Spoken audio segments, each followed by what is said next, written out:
안녕하십니까.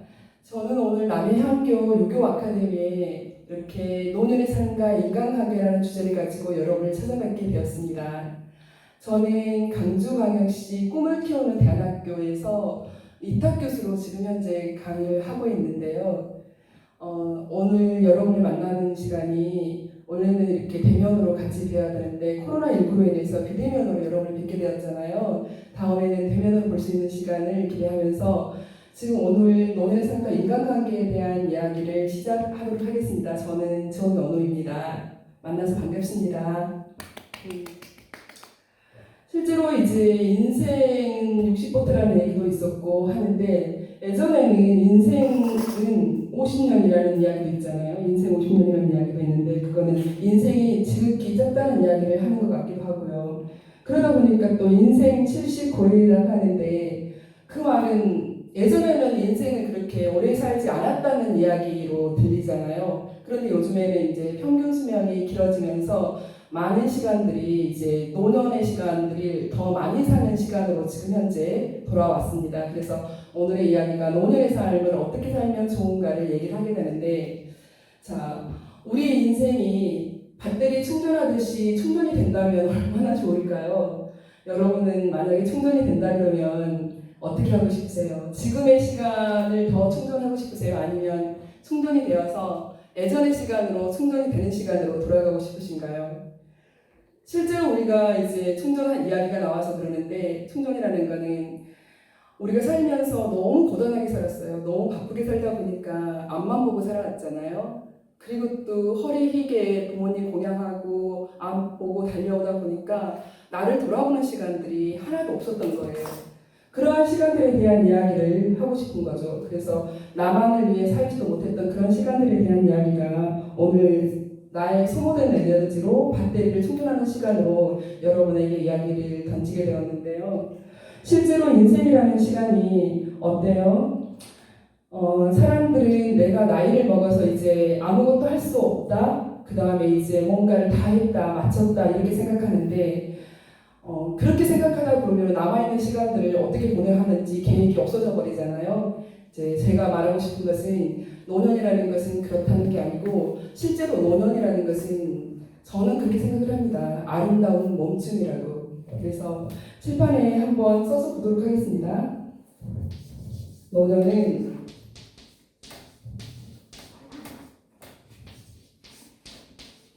아름다운 멈춤이라고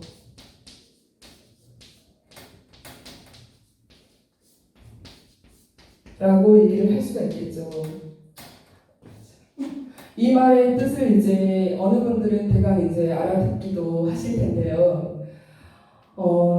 제가 이렇게 청춘만을 살았던 여러분들은 그죠? 우리가 살아보지 아직 않은 노인들에 대해서는 노년의 시간들에 대해서는 우리가 아직 아무것도 알 수가 없는 거예요.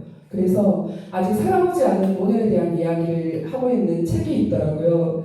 어떤 책에서 보니까 당신하고 같이 살고 싶어야 라고 책을 쓴 이런 이야기가 있는데 이제 그 책에서도 그렇게 얘기를 하는 거죠. 노년이라는 것들이 실제로 우리가 가지고 있는 이런 시간들에 대한 다음 단계의 길을 가기 위해서 만들어진 청춘들이 있었다는 거죠. 그러니까 노년의 시간을 어떻게 잘 보낼 것인가를 계획하기 위해서 내가 살아온 시간들은 그 밑바탕이 되었다고 볼 수 있는 것들이라고 할 수 있죠. 자, 시인 채서рем이는 그의 시 시인의 재산에서 이렇게 말을 했어요. 돈으로 따질 수 없는 것들과 그 다음에 돈으로 살 수 없는 것들, 돈으로 따질 수 없는 것들과 돈으로 살 수 없는 것들, 이 모든 것들은 내 것이라고 얘기를 했습니다. 그래서 말을 했는데 누구도 차지할 수 없는 빈 하늘도 내 것이고 아무도 탐내지 않는 새털구름도 내 것이고 동주의 하늘과 바람과 시도 다 내 것이라고 얘기를 하고 있습니다. 이렇게 누구도 차지할 수 없는 빈 하늘이 다 내 것인데 이 내 것을 가지고 있는 이 노년의 시간들을 내가 어떻게 충족하면서 보낼 수 있을지 매일 그대와 함께 자 오늘 한번 살아가 보도록 하겠습니다. 실제로 이제 뉴욕의 빵장수 철학자 노아 벨사는 그 빵장수 야곱의 영혼의 야식에서 바라는 것을 줄이면 이미 부자이고 우리가 원하는 것들을 손에 넣는 것 그것들이 사실 필요하지 않다는 것을 깨달을 때 우리는 더 부자가 되는 것이라고 말을 하고 있습니다. 자, 아무것도 가진 것이 없는 사람일지라도 소욕지족하면 진짜 부자라고 하잖아요. 그런데 사실은 우리가 말하는 게 뭐냐면은 나이가 먹었으니까 이제 아무것도 할 수 없으니까 그 다음에 퇴직을 하나서 내가 퇴직금이라든가 이런 부분들은 자녀들에게 다 돌려주고 말았잖아요.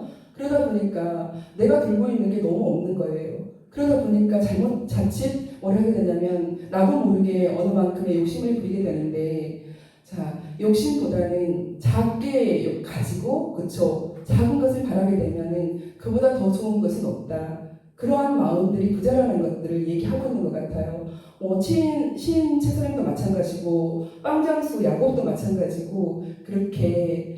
그래서 또 저는 이제 지금 글을 쓰는 작가이기도 한데요. 제가 사실은 이제 곡성일보에서 곡성 어르신들의 인생 이야기 집필 작가로 5년 동안 책을 쓰고 있는데, 어른들을 만나서 들어보는 이야기가 대개가 다 그래요. 사실은 나는 가진 것이 이제 하나도 없다. 그리고 가난하게 살았고 힘들게 살았다 얘기를 하는데, 힘들게 살았는데도 그 중에서도 베풀 것은 있더라는 거예요. 그리고 베풀 때가 가장 힘들더라는 그런 얘기를 들을 때가 있어요.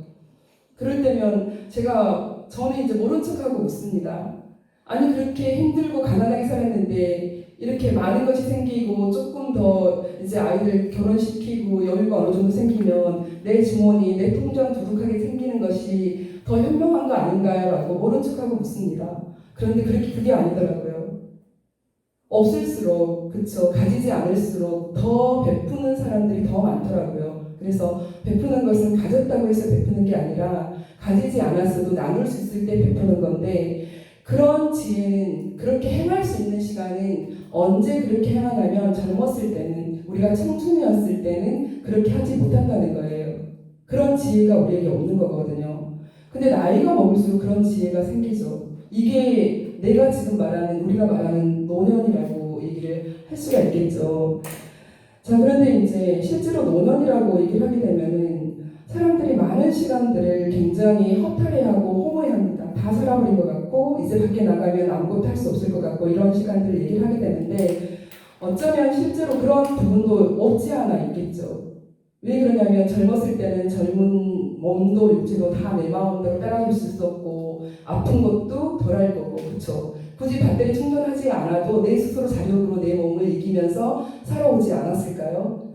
그런데 이제 나이가 먹다 보니까 마찬가지로 자동차의 타이어가 처음에 타이어를 갈았을 때는 굉장히 쌩쌩하게 달리다가 1년, 2년 시간이 지나고 그 다음에 키로수가 늘어나면 늘어날수록, 그쵸, 비 한 방울에도 노면에도 타이어가 미끄러지잖아요. 그 정도 타이어가 마모되는 것처럼 우리가 시간을 살아온 만큼, 인생을 살아온 만큼, 또 그 다음에 더 바쁘고 더 고되게 살아온 만큼 내 시간들은, 내 배터리는, 에너지는 소모량이 훨씬 더 많아졌다는 것이죠.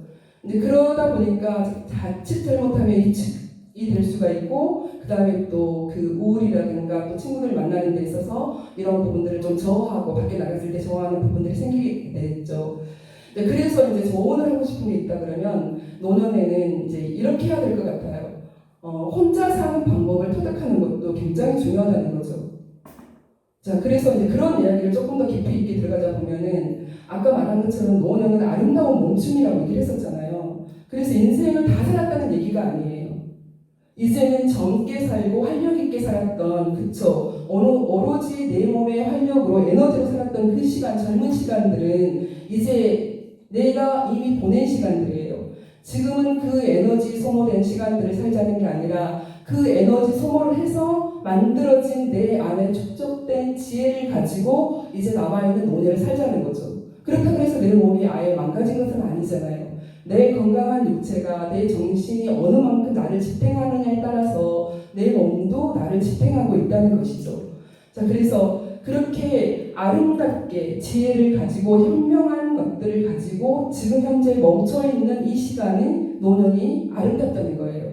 그래서 여기에서 말하는 것은 노년은 아름답다라는 말로도 이야기를 할 수가 있고요. 그리고 노년이 멈춰있는 이 시간 자체가 어쩌면 가장 아름다운 시간일 수도 있는 거예요. 그 전에는 이제 살다 보니까 아이들 케어하지, 키우지, 학교 보내지, 직장 생활하지, 결혼했어도 또 다른 엄마 애기 낳았으니까 와서 상조리 해줘요. 또 아들은 또 자동차 산다고 돈 보태주세요. 뭐 집 산다고 보태주세요. 이렇게 하잖아요. 그렇게 하면서 정말 나를 돌아보지 못하고 살았던 시간들이었어요. 정말 내가 뭘 원하는지, 내가 정말 뭘 바라는지 단 한 번도 생각하지 않고 오직 누군가를 위해서, 무엇인가를 위해서 산다고, 살아내느라고 그렇게 바빠왔었잖아요. 그러던 시간을 보내고 나서 이제 멈춘 거예요. 어떻게 살려고? 진짜 내 인생을 내가 한번 살아보려고. 이게 노년인 것 같아요. 그래서 제가 말하고 싶은 거예요. 노년은 아름다운 멈춤이라고. 자, 그런데 이렇게 아름다운 멈춤을 하려고 보니까 제가 아무리 무슨 말을 해도 그죠? 어느 정도는 내가 몸이 아프신 분도 계시고 거동이 불편하신 분도 계시고 주머니에 돈이 약간 부족한 분도 계시고 그 다음에 친구들이 다 떠나서 이렇게 하나둘 없고 나 혼자의 애로이 남아있는 사람들도 있고 또 결혼을 했는데 이제 부부가 어느 분은 부인이 먼저 돌아가시기도 하고 어느 분은 또한 남편이 먼저 돌아가시기도 하고 그랬을 거 아니에요. 그러다 보니까 혼자인 경우 아니면 이제 시간들이 어떤 사회생활을 하지 않다 보니까 거의 이제 이렇게 혼자 이렇게 지내는 경우들이 참 많게 되는데 사실은 이제 젊은 사람도 요즘 그렇게 하는데 특히 노인분들은 그런 경우가 되게 많잖아요. 그럴 때 어떻게 살면 좋으냐? 진짜 혼자 사는 법을 터득하는 거죠. 자, 불교에서는 이런 말들을 해요. 향로삼계라는 것을 행하라고 얘기를 하는데요. 혹시 선생님들 그거 아신가요? 향로삼계라고 들어보셨나요? 이 노년이 아름답다는 이야기를 하고 있는데 그 안에서 제가 향로삼계에 대해서 얘기를 한번 해볼게요.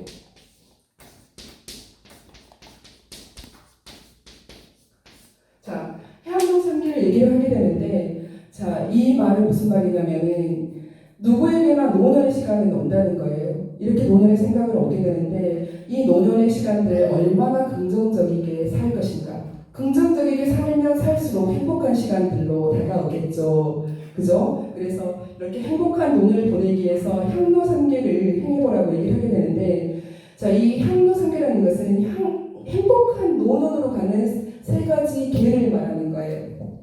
자, 행복한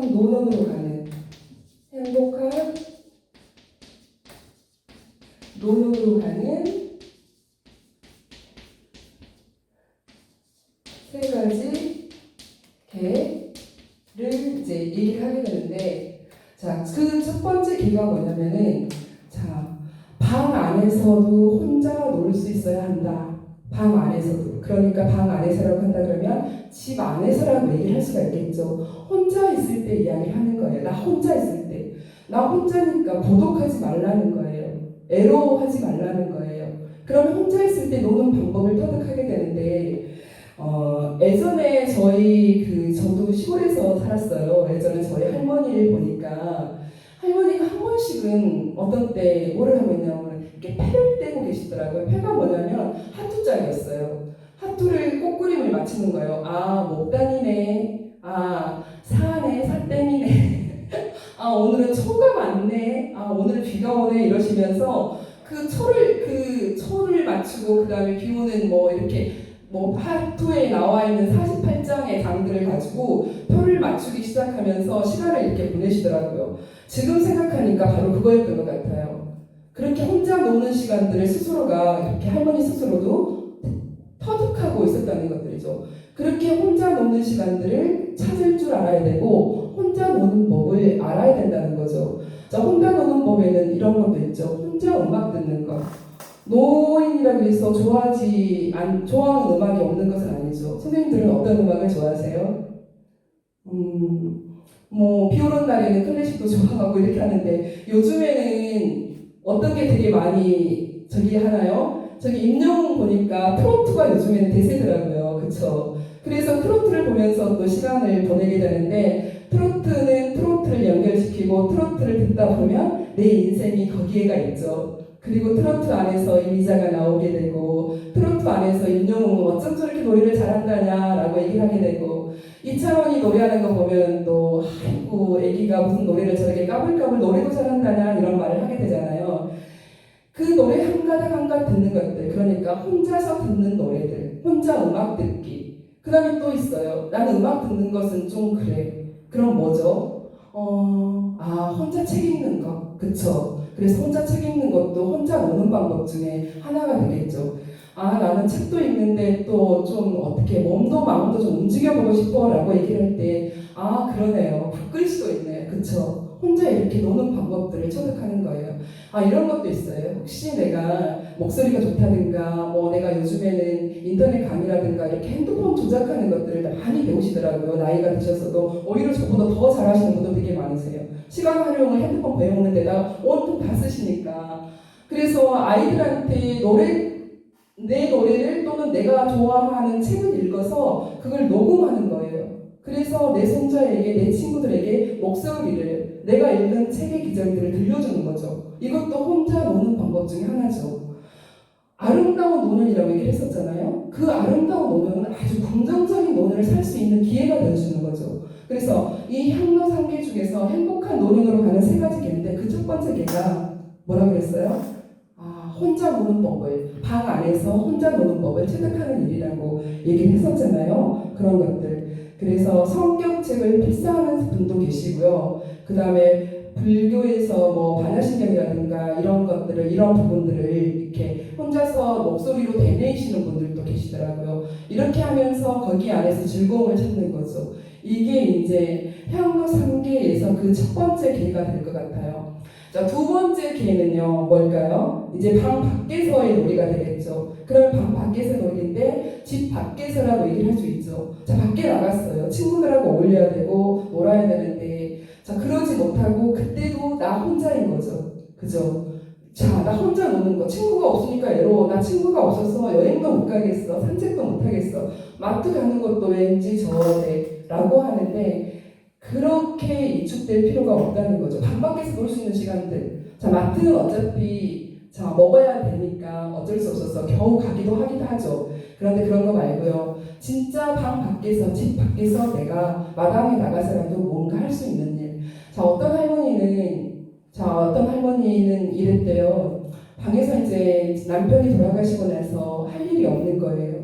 근데 처음에는 너무 무료해서 무엇을 할까 이렇게 하다가 방에 앉아서 그냥 무조건 앉아있었대요. 멜것이 앉아있었대요. 아무것도 안 하고 앉아있었대요. 그냥 문이 열리면 문 열어둔 채로, 문이 닫히면 닫혀진 채로, 밥 시간이 되면 그냥 밥 시간이 돼서 배가 고파서 먹는 게 아니라 끼니 때가 돼서 밥을 먹고 이렇게 하다가 어느 순간 이렇게 있으면 안 되겠다 싶은 거예요. 밖에를 나갔는데 마당에서 그 봉숭아 있죠. 손톱에 물들이는 6월달이면 꽃이 피는 그 봉숭아 꽃이 혼자서 피어있더라는 거예요. 그 꽃을 보고 그런 거지. 어머, 너는 어떡하니? 나는 방에 있느라고 너가 꽃 피는 것을 한 번은 못 봤는데, 내가 봐주지도 않았는데 너는 어떻게 그렇게 꽃을 피웠니? 라고 하면서 봉숭아꽃하고 이야기를 하기 시작하는 거예요. 너는 아무렇지도 않았니? 내가 오지도 않았는데, 밖에 나오지도 않았는데, 너한테 눈 맞춤도 하지도 않았는데 너는 괜찮니? 라고 얘기를 하는 거죠. 그때부터 그 할머니는 이제 일어서기 시작을 하는 거죠. 할아버지가 안 계신 거에 대해서 이제 슬프고 우울하고 나 혼자이니까 아무것도 못해라는 그런 생각을 가지는 게 아니라 밖에 나가서 꽃밭에서 이 봉숭아 꽃이 잘 자라게 풀을 한 포기 뽑아주고요. 그 다음 그 옆에 있는 작은 꽃들에서 꽃잎들을 따서 내 손톱에 물도 들여보고요. 그러기 시작하면서 봉숭아 꽃이 어머 혼자 있으면 외롭겠네? 거기에다가 다른 꽃을 갖다 심어보기도 하고요. 그렇게 시작하면서 꽃을 한 그루 두 그루 심고 그 다음에 또 그 옆에다 좋아하는 나무도 한 그루 두 그루 심고 그러다 보니까 점점 꽃밭에는요 꽃들이 피어나고 나무는 또 한 그루 두 그루가 자라기 시작을 하는 거예요. 그러더니 거기에서 누가 왔다가 새들도 왔다 가고 그리고 나도 되게 재밌는 거예요. 오늘은 가가지고 무슨 꽃을 심을까? 어제 심었던 꽃 채송화가 잘 자랐을까? 채송화는 바닥에서 자라는데 얘가 참 바닥에서도 참 잘 자란단 말이야. 내가 밟을 거를 알고도 그런 걸까? 이런저런 생각을 하는데 즐거운 거예요. 이렇게 사는 거죠. 그러다 보니까 이 할머니가 방에서 이렇게 생활하는 시간들이 다른 사람들한테는 모범이 되는 거죠. 그 담장 너머로 지나가는 사람들이 이 담장 안에서 나오는 꽃향기에 취해서 그 담장 안을 이렇게 꽃발을 듣고 이렇게 깨금발이라고 하죠. 깨금발을 듣고 이렇게 내려다보는데 어때요? 너무 아름다운 정원이 있는 거예요. 마당은 그렇게 크지 않은데 마당 안에서 향기가 나는 거예요. 수막꽃이 어머 혼자 있으면 외롭겠네. 거기에다가 다른 꽃을 갖다 심어보기도 하고요. 그렇게 시작하면서 꽃을 한 그루 두 그루 심고 그 다음에 또 그 옆에다 좋아하는 나무도 한 그루 두 그루 심고 그러다 보니까 저 엄청 꽃밭에는요 꽃들이 피어나고 나무는 또 한 그루 두 그루가 자라기 시작을 하는 거예요. 그러더니 거기에서 누가 왔다가요 새들도 왔다 가고 그리고 나도 되게 재밌는 거예요. 아 오늘은 가가지고 무슨 꽃을 심을까? 어제 심었던 꽃 채송화가 잘 자랐을까? 아 채송화는 바닥에서 자라는데 얘가 참 바닥에서도 참 잘 자란단 말이야. 내가 밟을 거를 알고도 크는 걸까? 이런저런 생각을 하는데 즐거운 거예요. 이렇게 사는 거죠. 그러다 보니까 이 할머니가 방에서 이렇게 생활하는 시간들이 다른 사람들한테는 모범이 되는 거죠. 그 담장 너머로 지나가는 사람들이 이 담장 안에서 나오는 꽃향기에 취해서 그 담장 안을 이렇게 꽃발을 듣고 이렇게 깨금발이라고 하죠. 깨금발을 듣고 이렇게 내려다보는데 어때요? 너무 아름다운 정원이 있는 거예요. 마당은 그렇게 크지 않은데 마당 안에서 향기가 나는 거예요. 근데 그 향기 나는 꽃밭에서 그 할머니가 자 허리는 굽었는데 손에는 흙이 잔뜩 묻었는데 그 할머니 얼굴에는 세상 어디에도 없는 미소가 거기에 번져 있더라는 거예요. 그렇게 방 밖에서 사는 시간도 내 혼자 사는 시간을 만들어낼 줄 알아야 된다는 거죠. 그렇게 했을 때 행복한 노동을 가는 세 가지 계의 두 번째 계를 행할 수가 있겠죠. 이렇게. 그래서 여러분도 꽃가꾸기가 아니더라도 혼자 하는 일은 되게 많아요. 그쵸? 봉사하는 일도 있고 참 저는요 여기 남해가 참 좋은 게 뭐냐면 남해는 섬이잖아요. 그리고 원래 섬은 이렇게 섬이라는 무슨 이렇게 남해도 이렇게 했었는데 예전에는 남해도였었는데 이제 어느 시간부터 남해라고 해서 섬도가 빠지고 뭐 이렇게 지리적으로는 육지하고 되게 가까운 지역이 되었잖아요. 그런데 이 남해가 한 바퀴 이렇게 일주를 하게 되는데 남해 바랫길이 있더라고요. 바랫길이 되어 있는데 정말 정비가 잘 되어 있고 그 다음에 이전표라든가 이런 게 너무 잘 되어 있어서 길 잃지 않고 걸을 수 있는데 남해가 그쵸 물이 들어오는데 산 위에서도 물이 들어오는 것을 만족되는 것을 볼 수 있는 굉장히 매력적인 곳이더라고요. 어때요? 한 번씩 이렇게 바랫길을 산책해 보는 거. 예전에는 이 바랫길이 우리 선생님들에게는 어떤 곳이었어요? 삶의 공간이었죠. 일터였죠. 허리 굽혀서 고사리 끊고 그쵸 바다에 가서 고기 잡으면서 그걸 생계를 잇느라고 한 번도 허리 펴서 제대로 된 하늘을 보지 못했다면 이제는 아까 그랬죠. 노노는 아름다운 멈춤이라고. 지금 여러분이 정말 아름다운 시간에 살라고 멈춰 있잖아요. 이제 멈춰 있는 시간에서 내가 고단하게 살았던 그 시간들의 길들을 바랫길을 한번 가보시는 건 어때요? 너무 좋을 것 같아요. 저도 되게 매력적으로 보고 있거든요. 거기에서 그 허리 펴지 못하고 아직도 일하시는 분들을 사실은 만나게 돼요. 그분들이 허리 펴지 못하고 이렇게 그 고사리 한 주먹 두 주먹 끊어놓은 거를 저희들은 편하게 식탁에다가 고사리 올려가지고 곧 돌아오는 추석에 차례상 안에다가 또 나물로 얹고 하는 거잖아요. 선생님들이 그렇게 했던 그런 일들, 그 삶의 현장이 이제는 내가 노년을 편하게 보낼 수 있는 공간이기도 하겠네요. 특히 남해는 그런 측면에서는 가볼 곳이 많아서 참 좋겠습니다. 그렇게 혼자 이렇게 산책하는 그런 것들도요, 여러분에게 추천하고 싶습니다. 그리고 봉사도 아주 혼자 하는 방 밖에서 하는 일 중에 하나가 되겠죠. 자, 그렇다고 이제 향로 3개에서 행복한 노년을 가는 세 가지 길 중에서 세 번째 길을 한번 말씀을 드려볼까요? 우리는 아까 말한 것처럼 방 안에서의 생활도 했고요. 그 다음에 방 밖에서도 나 혼자 어떻게 사는가를 생활을 이렇게 했어요. 그런데 이런 것들을 기록으로 남기는 것은 어떻습니까? 정말 제가 요즘에 이제 5년 동안 하고 있는 게 곡성 어르신들의 인생 이야기를 집필을 하고 있는데 사실은 집필을 하면서 제가 정말로 하고 싶은 강의라든가 이런 부분들에 대해서 시간의 제약을 많이 받을 때가 있어요.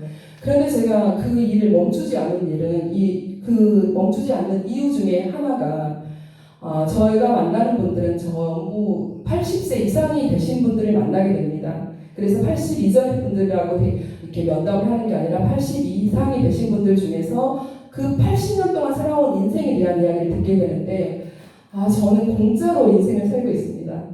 그분들이 살아온 그분들의 80년 인생이 제 생각과 마인드, 그 다음에 이런 모든 시선, 이런 것들을 확장시키고 있거든요.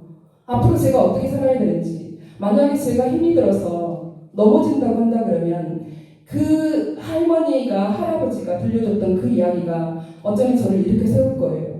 그리고 제가 쓰는 글들, 저는 이제 시로도 이렇게 등단을 해서 시인으로도 활동을 하고 아이들한테 이제 인문학을 가르치기 때문에 역사와 문화와 이런 것들 경영학적으로 가르치기 때문에 이런 수업을 하게 되는데, 그 수업 내용도 할머니들이 들려준 이야기를 기반으로 수업 내용을 하다 보니까 아이들의 감정을 어떻게 건들고 터치하면 좋은지가 나오더라고요. 저는 그래서 어르신들이 저에게 들려주는 그분들의 인생 이야기 자체가 저에게는 멘토가 된 거예요. 제 삶의 지침서가 된 거예요. 그러니 저는 얼마나 좋겠어요. 그래서 제가 할머니들을 만나러 가면은 먼저 제가 웃어요. 제 얼굴에 미소가 먼저 띄우죠. 그러면서 제가 어르신들을 만나게 되는데, 저하고 그 어르신들은 처음 뵙는 거잖아요. 그런데 그 어르신들의 그 처음에 그 긴장했던 거, 모르는 사람이 왔네? 모르는 사람이 내가 살아온 이야기를 묻네? 도대체 나한테 무슨 얘기를 하라고? 그러면서 처음에는 꼭꼭 닫아놓고 잘 안 보여줘요. 웃으려고도 하지 않아요. 이름교 나는 누구요? 나이야 내가 지금 70 정도 된 거 같소. 우리 집 뭐 달라고? 막 이렇게 물어봐요.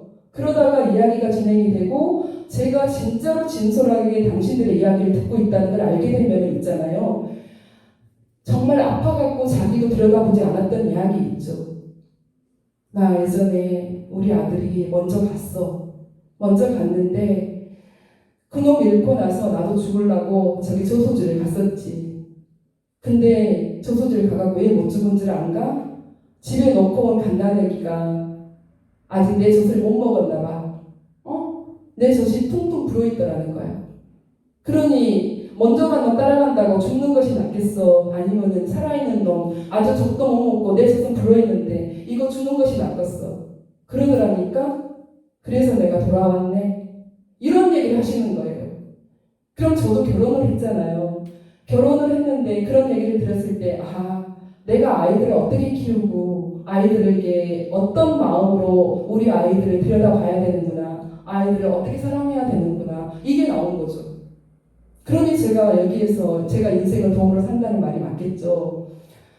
무슨 얘기를 하려고 이렇게 긴 이야기를 뺐냐면요, 우리의 이야기를 여러분 스스로 기록해 보는 것은 어때요? 그래서 향로 3개에서 행복한 노년으로 가는 3가지 계에서 3번째가 우리의 인생을 기록해 보자는 거예요.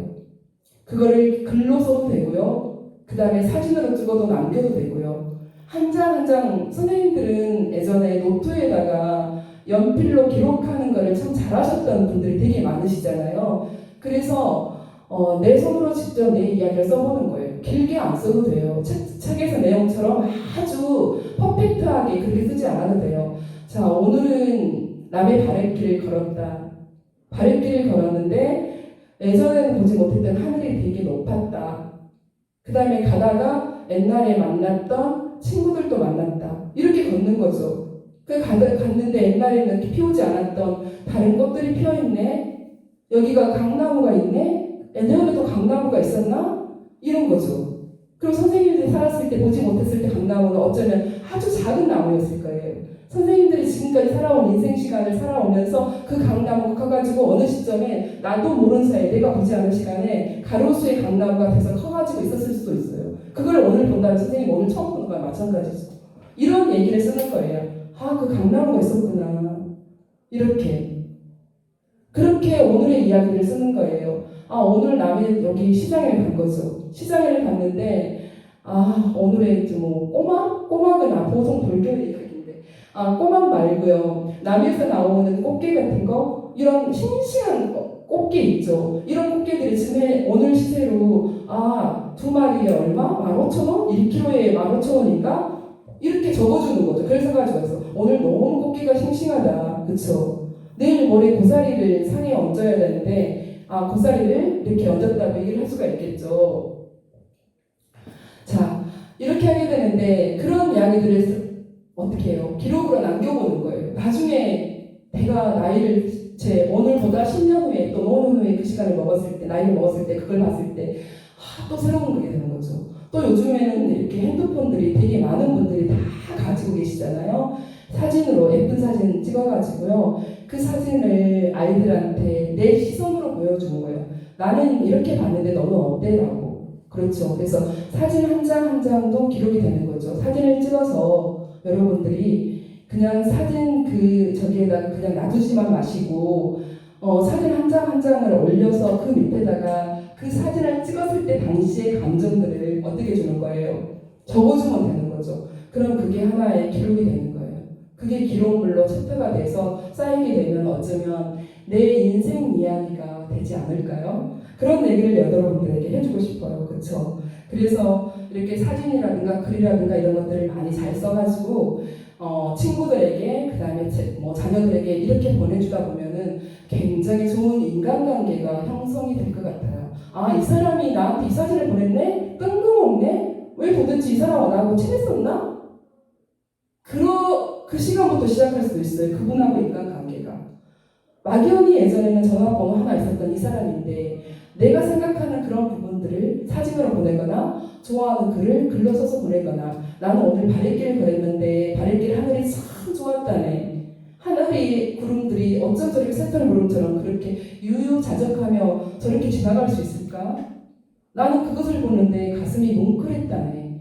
라고 헤르만 헤세처럼 그런 시 한 줄을 적어서 보내주는 거죠. 그분이 뜬금없지만 다음 달이면 알아요? 오늘은 왜 안 보내는 거야? 그렇지 말짱 깡이네. 한 번 보내는 거였구나 하는데 딴 띵동 하는 거죠. 카톡 왔습니다 그러는 거죠. 그러면서 또 오늘 내가 보낸 것이 새털구름처럼 그쪽 그분에게 톡하고 날아간다 그러면 여러분의 인간관계가 정말 아름답고 행복해지지 않을까요? 그쵸? 그래서 아주 긴 시간을 향로상계를 행해보는 거 어떤가 하고 여러분하고 얘기를 했는데요. 자, 여러분은 이렇게 생각하는 거 뭐예요? 나는 무엇을 좋아할까? 내가 좋아하는 거. 그쵸? 나는 무엇을 하면 잘할까? 내가 잘하는 거. 그쵸? 그리고 나는 무엇을 하면 재미있을까? 를 찾아보십시오. 그러면 여러분들이 어떻게 보내라는 거예요? 혼자 보내는데 막연하게 보다는 방금 말한 것처럼 내가 좋아하는 것은 뭘까? 나는 무엇을 좋아할까? 나는 무엇을 잘할까? 내가 잘하는 것은 뭘까? 잘하는 것. 좋아하는 것과 잘하는 것이 있고요. 좋아하는 것과 잘하는 것만 있으면 안 돼요. 그것이 재미있어야겠죠. 그쵸? 그래야지 계속해서 자주 오랫동안 매일 하고 싶은 것이 되는 거예요. 그런데 좋아하는 것은 잘하는 것이 되고 그리고 재미있게 하다 보면 이 잘하는 것은 어느 순간 내 능력이 되기도 해요. 이 나이에 내가 능력이 생겨서 뭐해? 라고 하지만 노년의 시간 여러분 얼마나 남았는지 아직 우리 아무도 못 묻잖아요. 내가 살아온 청춘의 시간을 내가 어떻게 살아왔는지 다 알지만 서두에 말한 것처럼 살아보지 않은 내 노년의 시간은 내가 어떻게 보낼지 모르잖아요. 내가 좋아하는 것을 잘하는 것으로 만들고 즐겁게 하다 보니 이것이 내 능력이 됐다. 그럼 이것들이 또다시 나의 능력이 되고 도구가 돼서 나에게 어떤 기회를 줄 거라고 여러분은 생각하지 않나요? 저는 생각합니다. 여러분에게 그런 기회가 와서 여러분의 노년들이 발빠르게 움직이면서 살 수 있는 시간도 와줄 것이라고요. 그래서 그런 얘기들을 하게 됐는데요. 자, 여러분 지금도 늦지 않았습니다. 그렇죠? 그래서 노년이 아름다운 멈춤이라고 했는데 멈춰있는 이 시간들을 어떻게 더 그러면 즐겁게 보낼 것이냐. 지금 현재를 즐기면 됩니다. 그렇죠? 그리고 내 마음의 소리를 듣고 따라 하시면 돼요. 그렇죠? 그리고 충분히 사랑하고 충분히 감사하면서 살아라. 자, 이 부분에서 세 번째 부분 충분히 사랑하라. 이 말을 조금 이따 다시 한번 언급하고요. 감사하면서 살라고 얘기를 하면서 많은 사람들이 노년의 시간을 봉사하는 시간으로 많이 보내는 분들이 되게 많더라고요. 근데 봉사도 적당하게 할 수 있는 이런 지혜가 있어야 될 것 같아요. 봉사하는 시간에 내 전력 투구해서 내 시간 남은 시간을 보내게 되면 사실 그것도 힘든 일이 될 수 있어요. 그래서 내가 어느 정도의 내 하루 24시간을 내 한 달을 소분해서 쓸 수 있는 그런 습관도 들이면 참 좋을 것 같아요. 그래서 하루 8시간을 밖에 나와서 우리가 깨어서 생활하는 시간이 8시간이라고 하는데 8시간의 달을 봉사하면서 살게 되면은 여러분이 곧 지치게 된다는 거예요. 그렇죠? 그래서 하루에 24시간 중에서 봉사하는 시간을 소분해서 쓸 수 있어야 되고 한 달도 소분해서 쓸 수 있어야 되겠죠. 그리고 이제 충분히 사랑하고 감사하라 중에서 사랑하라고 얘기를 했었잖아요. 자, 노년이라 그래서 사랑이 없냐?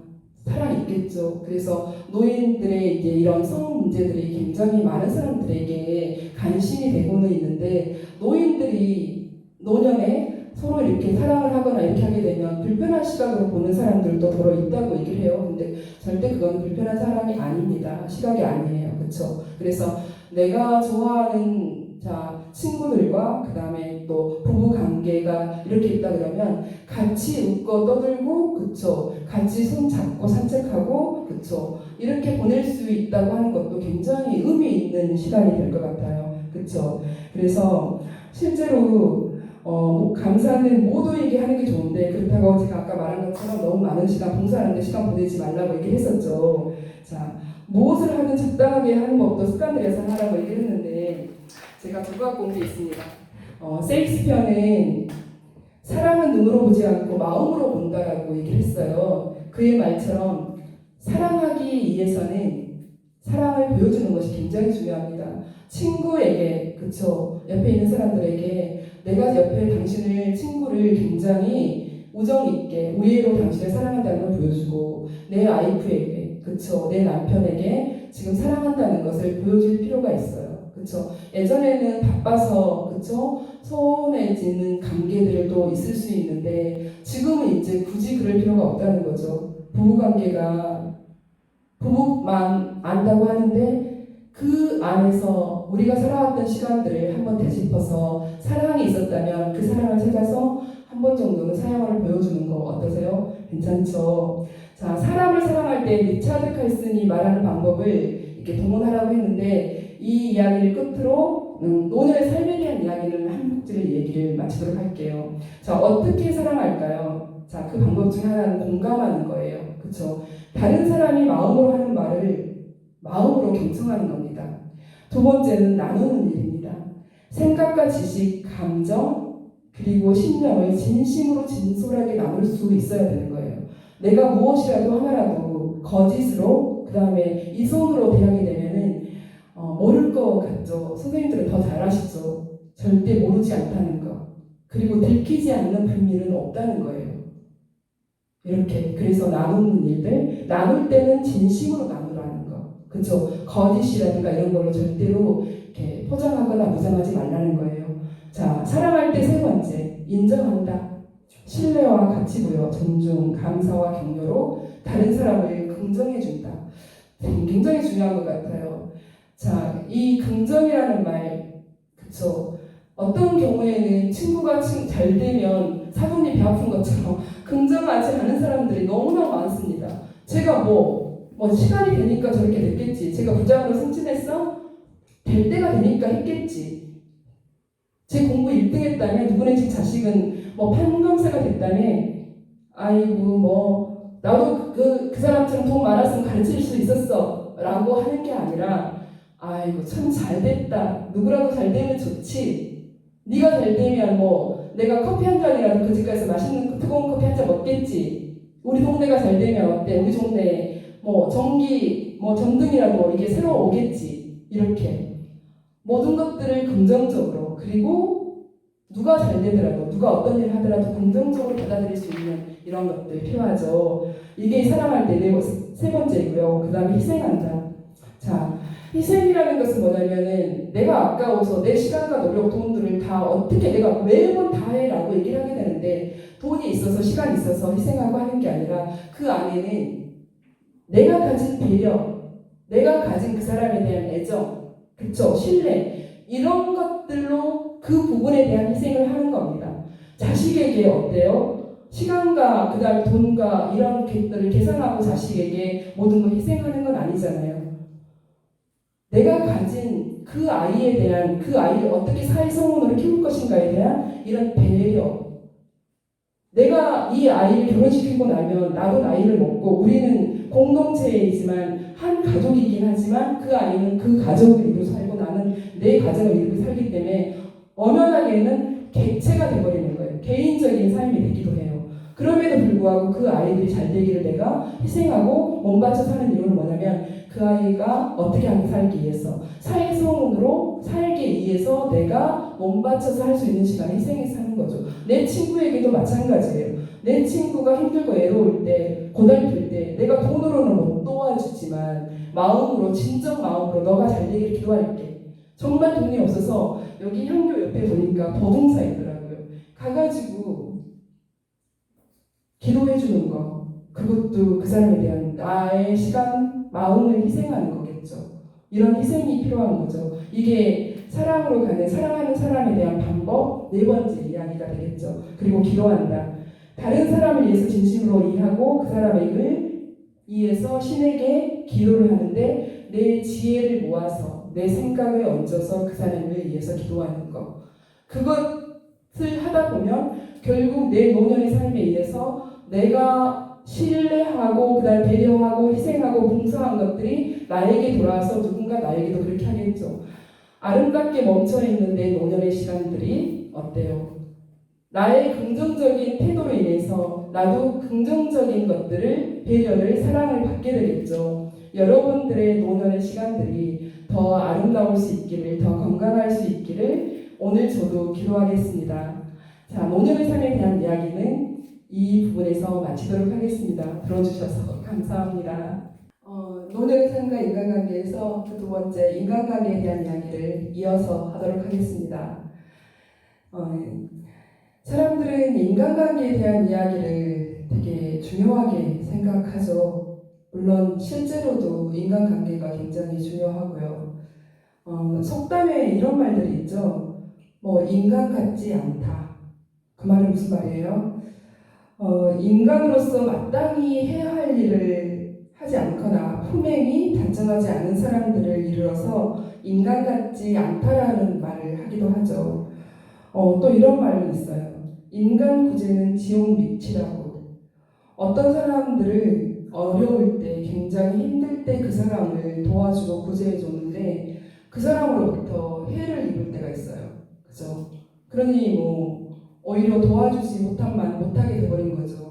그 정도로 인간에 의해서 많은 영향을 받게 되는 부분들이죠.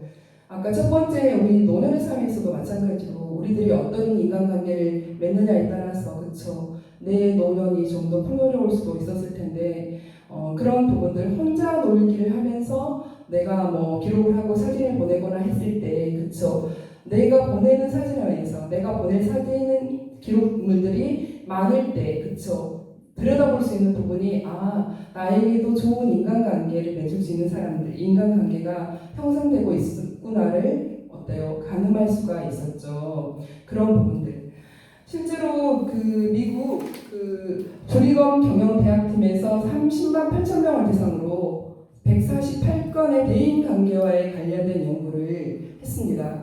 그런데 그 연구관계에 대한 분석을 한 결과 사회생활에서 인간관계가 좋은 이들은 그렇지 못한 사람보다 먼저 죽을 확률이 50%가 낮은 것으로 나타났다고 합니다.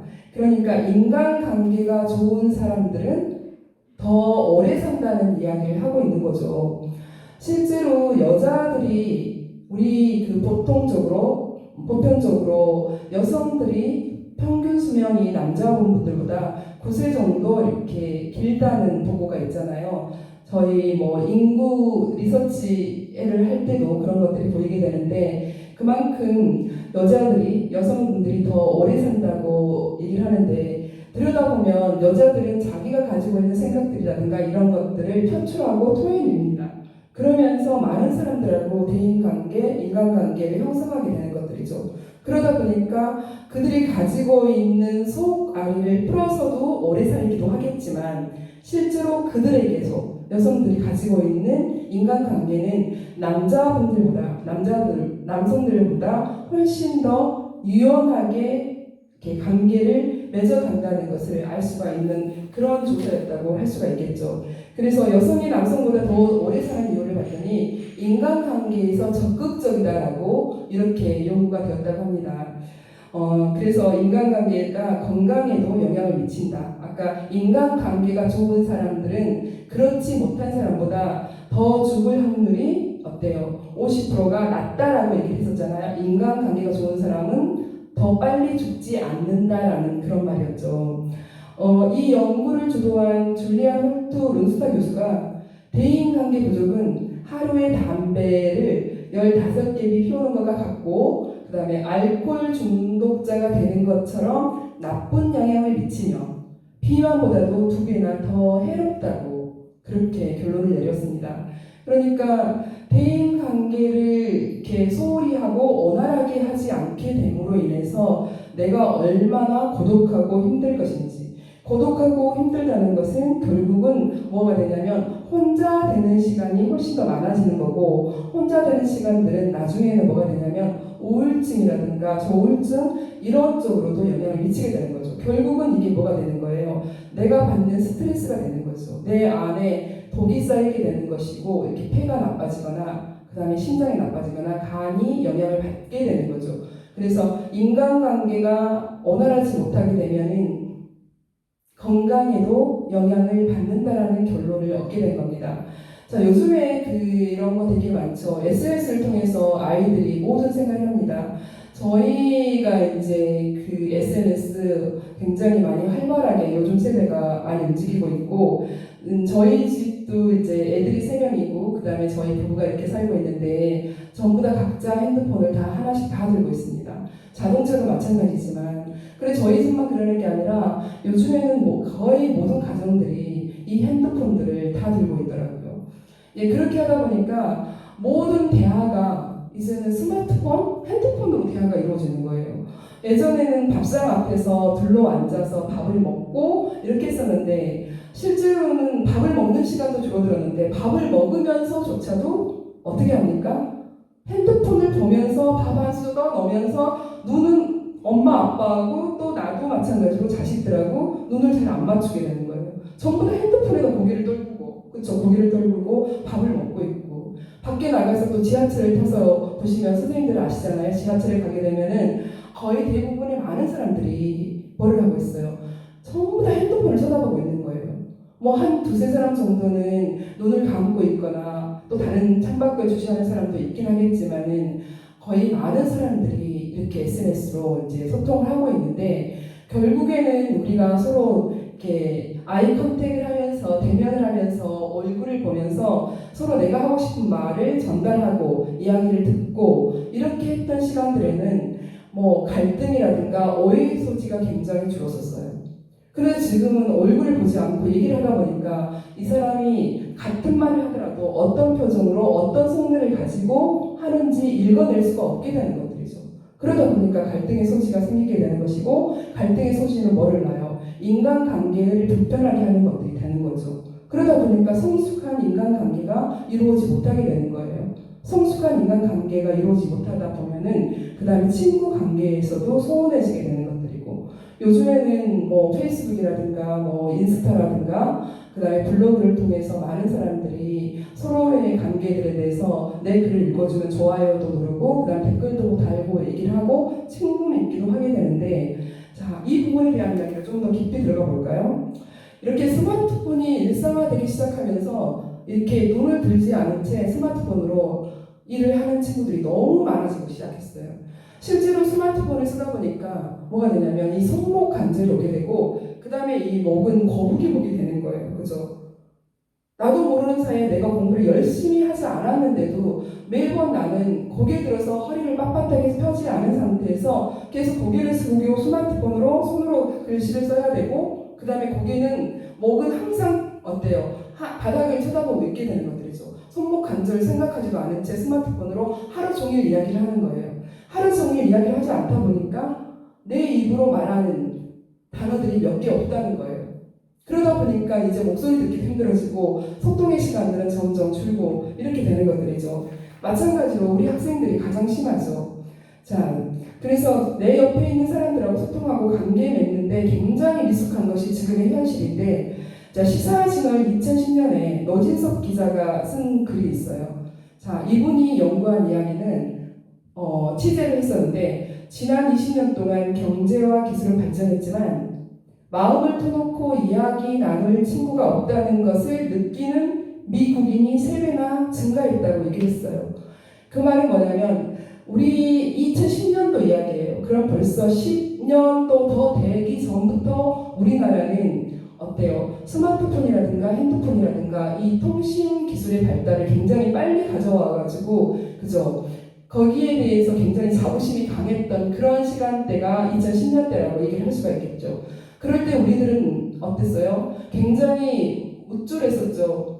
굉장히 빨리 이렇게 선진국으로 가는 길에 서 있는 듯한 그런 통신 기술의 강국처럼 이렇게 느꼈었죠. 그러다 보니까 사람들이 스마트폰과 핸드폰을 들고 다니기 시작하면서 그걸로 많은 일처리를 하기 시작하는 거예요.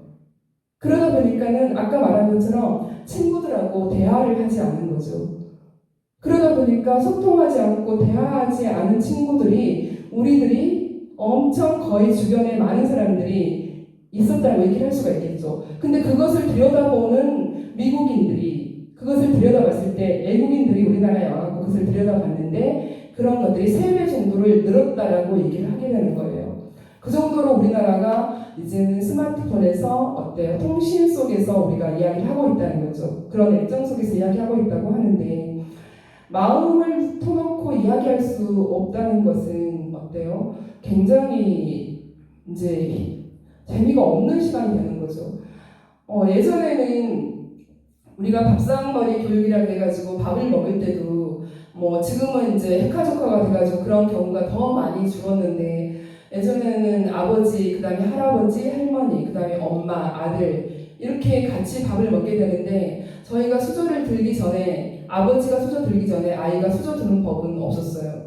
수저를 들더라도 감히 먼저 국을 떠서 먹거나 밥을 떠서 먹는 경우는 없었죠.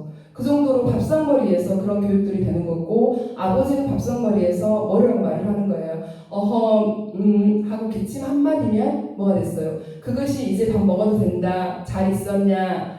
그죠? 밥 많이 먹고 있냐. 어디 아프진 않냐. 이런 이야기가 바로 되는 것들이죠.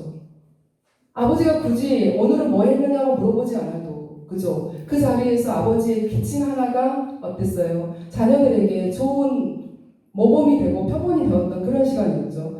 그런데 이제 우리는 지금 현재 어떻게 하고 있어요? 전부 다 스마트폰을 방에서 엄마가 밥을 아침에 해도 물론 옛날처럼 밥상을 다 차려놓고 밥을 하는 것도 아닌데도 불구하고 뭐를 하냐면 엄마가 아이한테 밥 먹으라고 부르면 스마트폰을 하고 못 봐요. 그런데 엄마가 스마트폰으로 불렀을 때는 손에 애들이 스마트폰을 들고 있으니까 그때서야 네 알았어요 하고 달려온다는 거죠.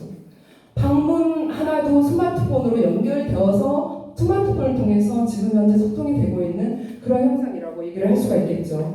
자, 학생들한테 물어봤어요. 학생들에게 성공의 조건이 뭐냐고 물어봤더니 상당수의 아이들이 대인관계가 성공의 조건이라는 거 말을 했습니다.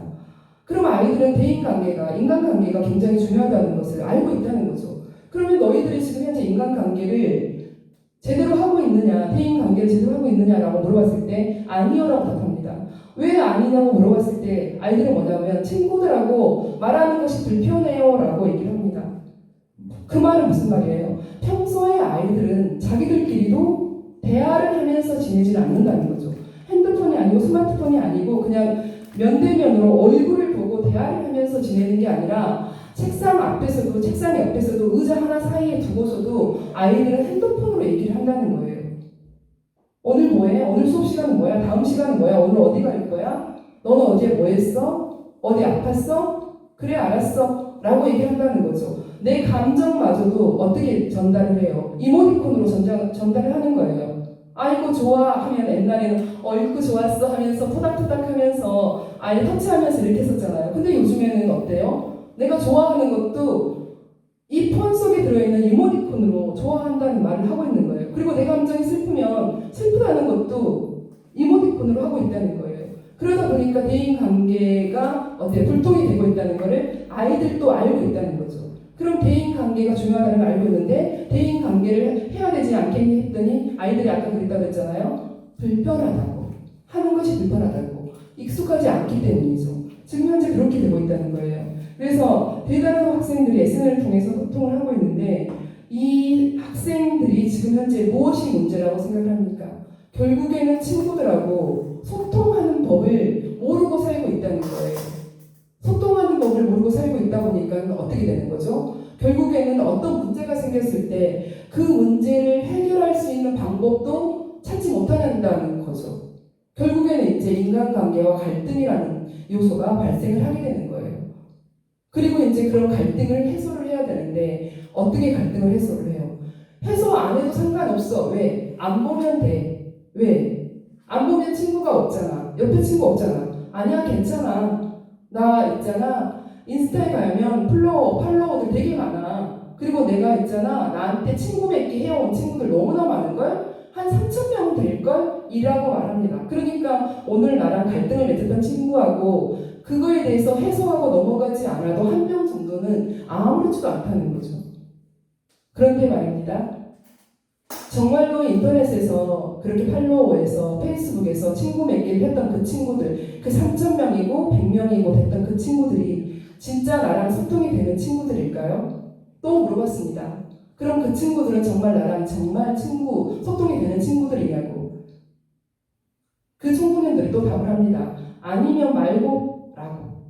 그들하고도 진정으로 마음을 나눠서 얘기를 하고 있지 않다는 것을 본인들 스스로도 알고 있다는 거예요.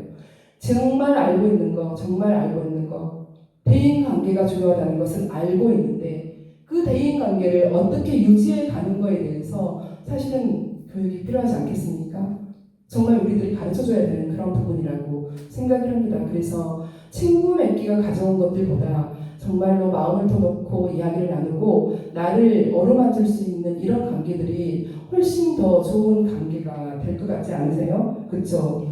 친구를 얻는 방법에는 친구에게 나의 어떤 부탁을 들어달라고 하기 위해서 친구가 필요한 게 아니고 정말 좋은 친구는 있잖아요. 내가 그 친구의 부탁을 들어줄 수 있을 때 진짜 나는 그 사람의 그 친구가 되는 거예요. 그죠? 이렇게 친구를 얻어갈 수 있다는 것들이죠. 그래서 속담에는 그런 얘기를 하잖아요. 친구를 돈으로 사지 말고, 그쵸? 내 마음을 다해서 친구에게 내가 어떤 사람이 될 것인가를 고민을 한다면 그것은 정말 좋은 친구가 된다는 것을 알 수가 있겠죠. 자, 이렇게 인간관계는 실제로 우리가 해결하지 못한, 그쵸? 얼굴을 보고 대면해서 이야기를 나누고 웃고 얘가 찡그리면서 이야기하면 그럼 뭐가 내가 말하는 게 불편할까? 했을 때 캐치하면서 뭐가 불편해하고 그때그때 소통하고 캐치해서 넘어가고 해야 되는 이런 관계들을 핸드폰에서 스마트폰을 하다 보니까 놓치고 말았잖아요. 그거를 못하고 넘어갔을 때 실제로 인간관계는 갈등이 시작이 됩니다. 그 갈등은 오해의 소지가 있죠. 그 오해의 소지에서 생긴 그런 갈등들이 지금 해결하지 못하면 굉장히 어려워지고 그게 굳혀져 버리면 다음에는 정말로 그 친구가 끊어질 수도 있는 그런 인간관계 갈등, 그쵸? 그렇게 예전에는 이렇게 아까 말한 것처럼 그 밥상머리에서 아버지가 기침 한 번 함으로 인해서 그래 오늘은 잘 있었니? 잘 지냈니? 하던 것처럼 이렇게 그 시간들을 배우면서 그 다음에 노인을 공경하고 어른을 공경하고 그 다음에 가족 간의 화목이 중요하고 그 다음에 이게 밥상머리에 밥들이 따뜻하다는 것을 그 자리에서 느끼며 살았었잖아요. 자, 예전에 또 이런 경우도 있었어요. 형제가 9명, 10명이었어요. 형제가 9명, 10명이었는데 아주 어렵게 살았을 때는 제가 목성 어르신들의 인생 이야기를 쓰면서 들은 이야기를 보니까 밥이 부족한 거예요. 그래서 쌀 아주 한 주먹, 한옥 정도를 넣고 그 다음에 보리밥을 넣고 한옥을 가운데 놓고 밥을 한다는 거예요. 어떤 집은 더 가난한 집은 무를 잘라가지고 그 옆에 주변에다 놓고 무밥을 이렇게 했다고 합니다. 자, 그런데 그 솥을 열고 나서 밥이 다 데우고 나서 솥을 열고 나면은 이 한옥밖에 안 되는 이 흰 쌀밥은 얼마 안 되는 거예요. 그거는 이제 할아버지가 계신 할아버지를 주거나 아버지에게 주고 자식들은 뭐를 먹는 거예요? 무하고 섞어진 보리밥을 먹는 거예요. 밥상에서 보리밥을 먹게 되는데 그 보리밥 옆에서 그래도 쌀 한 톨이라도 붙어있는 그 밥을 떠준 큰 형은 그래도 쌀 한 톨을 먹게 되는 거죠. 근데 동생들은 그 쌀 한 톨도 없는 보리하고 무만 들어있는 그 밥을 먹으면서 저 쌀 한 톨이 들어있는 밥에 막 군침 흘리면서 쳐다보고 있는데 그렇게 티카티카 하면서 싸우다가 형이 한 수저를 이렇게 퍼주고 그것을 보고 있는 아버지가 또 동생들 밑에 있는 애들한테 이렇게 한 숟갈 퍼주고 그리고 치고받고 하면서 그 아이들은 뭐를 배워요? 서로가 살아가는 방법을 배우면서 스스로가 체득을 하게 되는 것들이죠. 그죠? 아, 우리는 이렇게 살아야 돼. 말로 하지 않아도 그 순간 그 공간 안에서 뭐를 배우는 거예요? 소통을 배우는 거예요. 그죠? 가족이라는 것을, 우애라는 것을, 형제라는 것을 이런 것들을 스스로가 배우면서 살아왔던 그런 것들이잖아요. 그때는 스마트폰으로 그런 말 하지도 않아도 되는 거죠. 그냥 그 안에서 치고받고 싸워도 이런 경우도 있죠. 저희는 이제 딸이 6인데 제가 둘째 딸이에요. 둘째 딸인데 언니는 공부를 엄청 잘하고 밑에 동생도 공부를 너무너무 잘하는 거예요. 저는 이제 글을 쓰는 사람이라 사근할 때 글을 쓰고 이렇게 했었는데 아버지는 큰 딸이라서 기대가 되게 많았고요. 그 다음에 또 셋째 딸은 뭐 보지도 않고 시집 보내는 게 셋째 딸이라고 하잖아요. 딸 많은 집에서는. 그래서 전 둘째 딸이어서 치웠어요. 그러다 보니까 무슨 일이 생기냐면은 언니가 사온 옷을 접어주면 저에게 주는 거예요. 동생은 세 번째 딸이라서 제가 입으면 옷이 달아서 동생은 또 새 옷을 사는 거죠. 저는 항상 불만이었어요. 나도 새 옷을 언제 입어보나. 그런데도 그런 것들을 지나와서 생각하니까 그런 이야기를 하는 그 시간들, 지금의 시간들은 그렇게 하면서 우애를 어떻게 하면서 지켜오는지를 체득하게 되더라고요. 그게 그렇게 했으니까 언니는 미워, 언니는 싫어 이런 게 아니라 그렇게 살았던 엄마를 이해하게 되는 것이고 그때 당시의 상황을 이제 나이가 먹으니까 이해하게 되더라는 것들이죠. 스마트폰이 아니고 핸드폰이 아니더라도 이 같이 머리를 맞대고 면대면으로 그쵸 얼굴을 보고 서로의 이야기를 찡그린 얼굴들을 웃는 얼굴들을 마주하면서 대하게 되면은 좋은 관계가 형성된다는 것을 이야기하는 겁니다. 방금 얘기했던 것과 같이 내가 가족이 중심이었던 시기에는 갈등보다는 배려가 있었죠. 가족은 대체가 안 됩니다. 그죠? 그런 측면에서 볼 때 SNS상에서 맺은 친구들은 대인관계를 형성하는 현실로 그렇게 착각하지 말아야 할 것 같습니다. 어느 한 개인을 아는 것보다 전 인류를 아는 것이 더 쉽다는 말도 있죠. 그 말은 10길 물속은 알아도 한 길 사람 속은 모른다는 말하고 같은 말입니다. 그렇죠? 다른 환경 속에서 사람들은 각자 다른 경험을 하면서 다른 세계관을 추구해 가기 때문에 실제로 인간관계를 이해하기란 쉽지가 않습니다. 이수강 선생님이 쓴 인간관계 관리에서 인간관계를 어렵게 하는 이유를 보면 다음과 같은 내용들이 나오는데요. 그 첫 번째가 다른 관심이나 의무 부여 이런 관심의 차이가 인간관계를 어렵게 한다고 얘기를 합니다. 자, 부부가 있어요, 부부가. 그쵸? 그래서 이제 퇴직도 하고 부부가 이제 집에서 뭐처럼 이제 쉬는 시간을 갖게 되는데 집에서는 키우는 강아지가 있었죠. 강아지 한 마리가 있는데 남편은 강아지를 되게 싫어해요. 그쵸? 강아지가 오면 막 소리 짓고 막 오줌도 싸고 이렇게 하는데 부인 입장에서는 강아지가 너무 예쁜 거예요. 근데 너무 예쁜데 남편이 너무 싫어하니까 그런 것들에 대해서도 뭐가 되냐면 서로의 관심 차이가 되는 거죠. 입장 차이가 다르다 보니까는 뭐가 되는 거예요. 그 관심이나 의미 부여가 다르게 되는 것들이고 그것들로 인해서 사소하게 싸우기도 하고 그렇죠. 우리 주변에도 그런 경우 되게 많은 것 같아요. 근데 또 반대로 어떤 집에서는 남편은 강아지를 나보다 더 좋아하는 거야. 심지어 나는 여자이고 아내인데 자기랑 잠도 같이 자는데 근데 나보다 강아지가 더 이쁘다는 거예요. 강아지는 침대에서 끼고 자는 거야. 근데 사실 저희 어쩐 줄 아세요?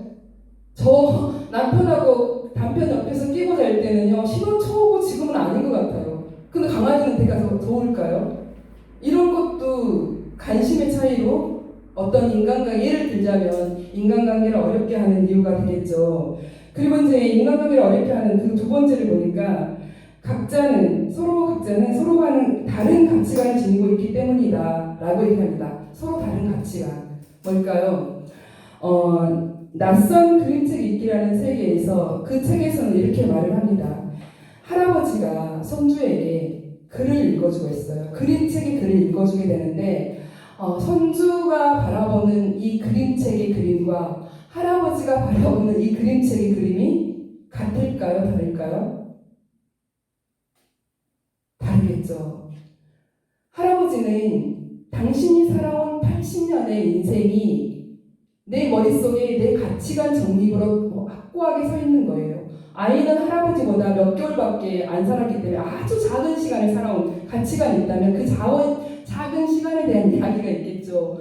그래서 할아버지가 글을 읽을 줄 아니까, 그래도 더 어른이고 살아온 시간이 많아서 당당하게 글을 읽을 줄 아니까 내가 그 그림책을 읽어주는데 내 생각대로 내가 가지고 있는 주제하고는 상관없이 내가 이해하는 쪽으로 그 그림책을 읽고 있습니다. 아이는 되게 재미가 없어요. 분명히 그림책이 있게 되는데 그 그림책에서 아이한테는 반짝반짝하고 쿵쿵 뛰고 막 뭐가 왔다 갔다고 하는데 할아버지는 아주 조용하게 그림책을 아주 정적으로 평온하게 읽고 있습니다. 그죠? 이런 것들. 그래서 이런 가치관이 지니고 있는 것들이 다르기 때문에 인간관계를 어렵게 한다고 얘기를 하게 되는 거죠. 그래서 아이는 금세 할아버지가 책을 읽어주는데도 재미가 없어요. 금세 심심해하죠. 오히려 자기 형이 읽어줄 때, 그쵸? 훨씬 더 재밌는 거예요. 형도 이 동생보다는 아이보다는 더 시간을 조금 더 살아왔지만 그래도 그 형은 어때요? 우리가 꿈꾸는 시간 안에 동화 속에 살고 있는 그 꿈꾸는 시간에 이 형은 살고 있거든요. 그래서 형이 우당탕 뛰어다니면서 읽는 그 그림책은 동생은 너무너무 재밌죠. 할아버지가 읽는 동화책은 별로 재미가 없거든요. 그런 것처럼 아이들 그림책 읽기는 어른과 다르다는 거. 이것이 서로 다른 가치관을 가져오기도 하는 것들이죠. 그리고 세 번째로 인간관계를 어렵게 하는 이유. 자기 자신을 잘 모를 뿐만 아니라 자신의 약점을 모르기 때문에 인간관계를 어렵게 한다고 합니다. 자, 자기 자신의 모습에는 세 개의 눈으로 봤을 때 정확하게 볼 수 있다고 합니다. 첫 번째, 다른 사람이 나를 보는 나의 모습. 그 다음에 두 번째는 내가 나를 보는 내 모습.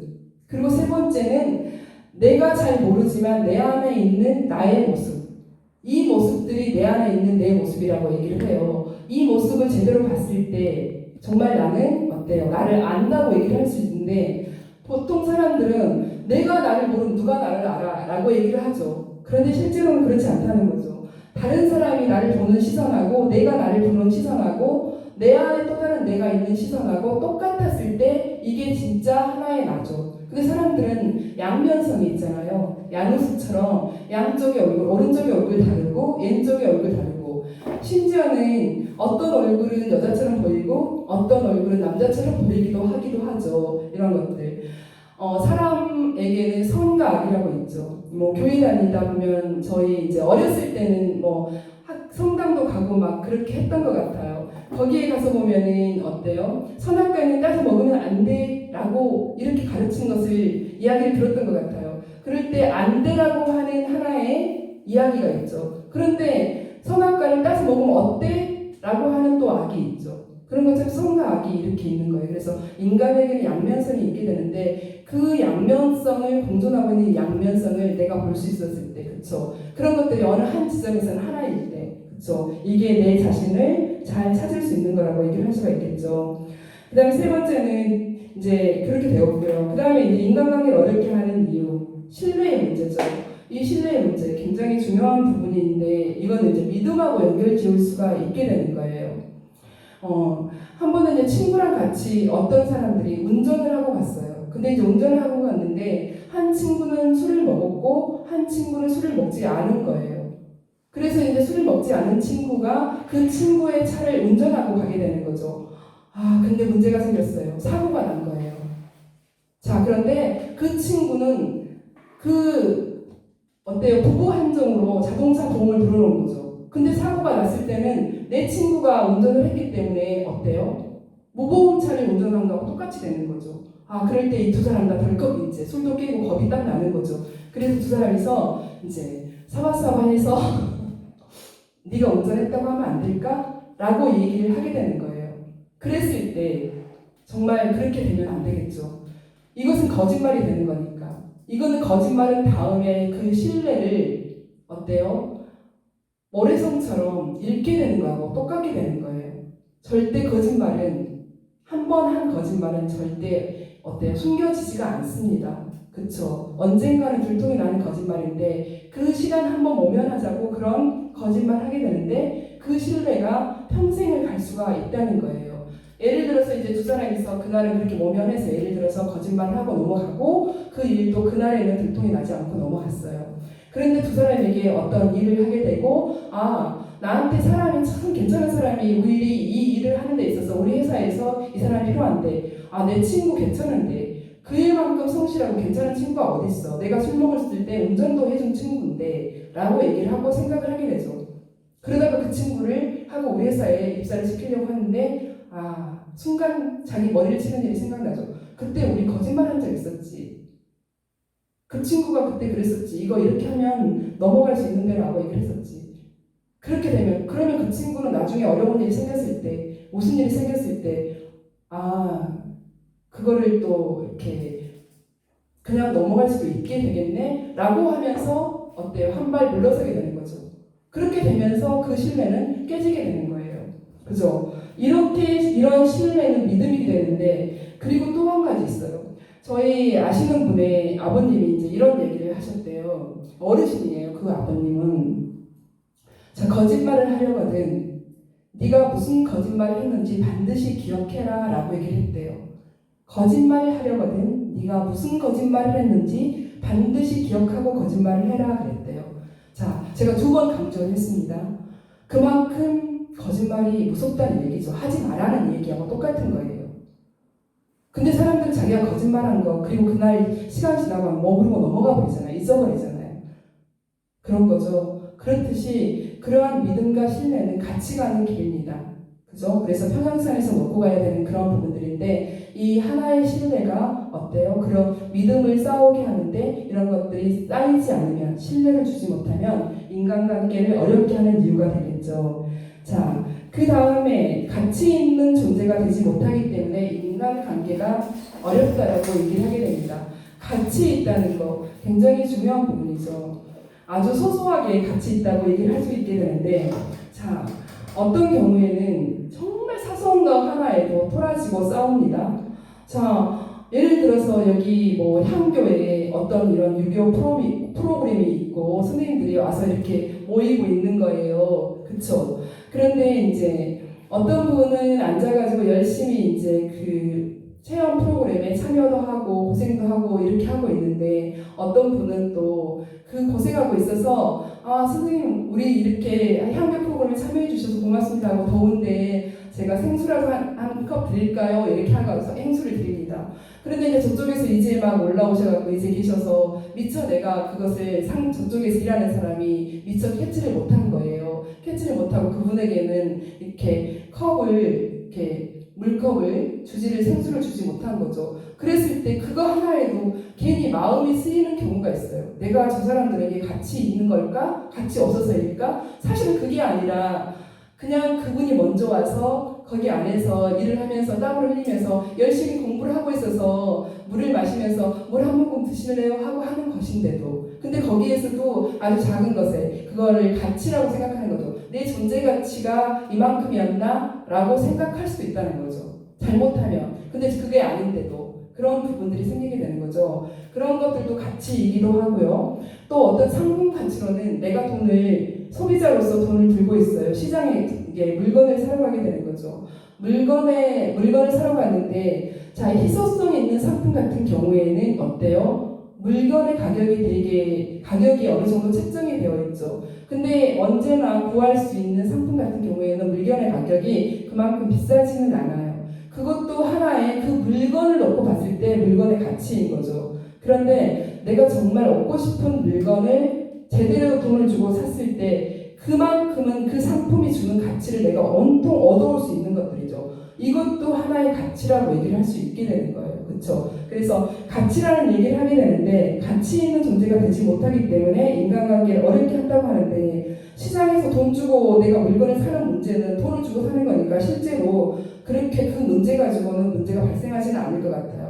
그런데 우리가 인간관계를 살아가면서 아까 얘기한 것처럼 그 작은 뭐랄까 왜 저 사람은 물을 주고 나는 물을 주지 못할까? 물을 주지 않았을까? 하면서 내 존재 가치가 이만큼밖에 아니었을까를 괜히 거기서 따지게 되면 그쵸? 사실은 그런 부분이 아니었는데도 그렇게 오해를 살 수가 있다는 것들이죠. 그래서 그런 관계들이 잘못하면 오인할 수가 있게 된다는 거, 오해할 수 있게 된다는 것들이죠. 그런 것들. 그 다음에 적당한 거리를 유지하고 있기 때문에 인간관계를 어렵게 하는 이유라고 얘기를 했었는데 이 말은 무슨 말이냐면 적당한 관계를 어떻게 하라고 너무 적당하게 있지 말고 좀 더 가까이 와라. 왜 그렇게 멀리 떨어져 있어?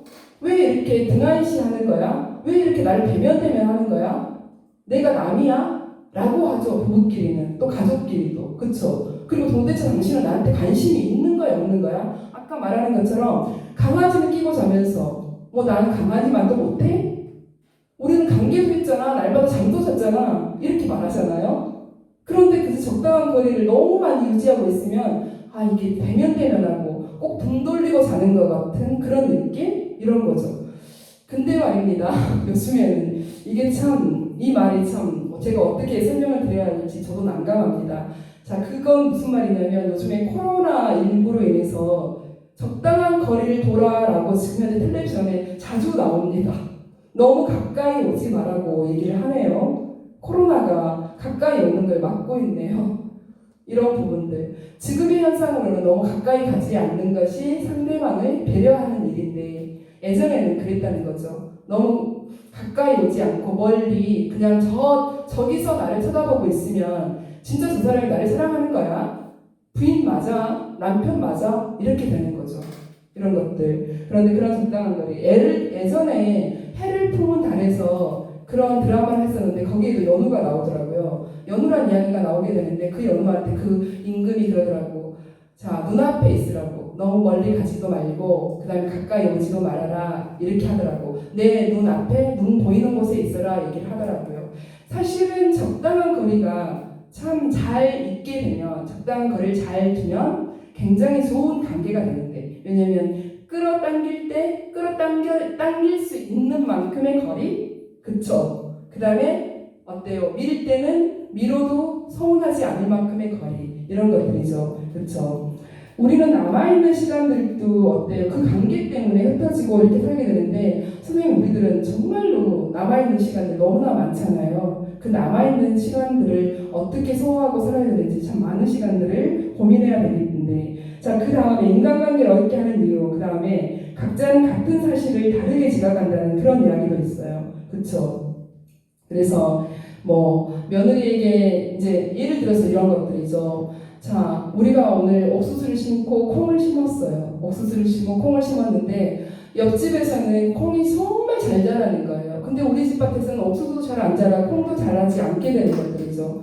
이런 것들을 보게 되면은 어때요? 내가 그 콩을 심을 때 그 다음에 그 옥수수를 모종했을 때 그 땅을 내가 땅심을 얼만큼 튼튼하게 했느냐도 달라질 것이고 그 다음에 옥수수 심었을 때 콩을 심었을 때 거기에 들인 정성이 얼만큼인가에 따라서 나중에 옥수수를 따고 콩을 수확하는 거기에 있어서 그 수확량은 달라질 것인데 그런 것들은 내가 어떻게 한 것은 생각하지 않고 나중에 자네는 그 한 평에서 한 평 농사를 지었고 나도 한 평 농사를 지었는데 한 평 땅에서 어떻게 콩이 이렇게 많이 나오고 자네는 이만큼밖에 안 나오고 이랬는가 라고 하는 거죠. 같은 사업을 놓고도 어때요? 다르게 지각하게 되면은 그런 것들도 오히려 소지가 있을 수가 있겠죠. 이런 것들. 그 다음에 그런 것들은 성숙도가 낮기 때문이라는 이야기로도 연결 지을 수가 있어요.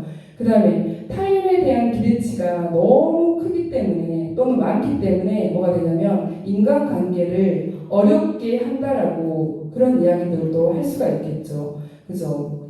우리는 이런 관계들은 있잖아요. 부모와 자식 간의 관계도 죽을 때까지 끊어지지 않는 관계예요. 그리고 부인하고 관계도 부인이 죽기 전까지는 그 다음에 남편이 죽기 전까지는 우리가 그 다음에 이혼하기 전까지는 그 관계가 끊어지지 않게 된다는 것을 알 수가 있겠죠. 이런 인간관계들은 우리가 죽을 때까지 끊임없이 가져가야 되는 관계들이에요. 그런데 이제 뭐 친구들과의 관계도 마찬가지고 그렇게 되는데 아까 물 한 모금에도 토라질 수가 있고 저 사람이 나를 더 좋아해서 나를 신뢰해서 저 물을 준 건가? 나는 신뢰하지 않는 건가? 괜히 그렇게 토라지게 되는 것들이죠. 근데 그 토라지는 것들을 풀지 않으면 관계들은 계속해서 어때요? 미궁 속으로 빠지게 되는 거예요. 그죠? 그런 것은 성숙하지 못할 수도 있다는 것들이죠. 근데 나이가 먹으면 먹을수록 성숙해야 되는 이유는 너무나 많습니다. 중국에서는요, 선생님을 보고, 우리는 그 중국에서는 선생님을 보고 뭐라고 말하냐면 라오스라고 얘기를 합니다. 라오스라고 얘기를 하게 되는데, 그 라오스라는 말을 한자로 풀어서 보면은, 제가 여기 한번 볼까요? 이렇게 늙을 노자에다가, 그쵸?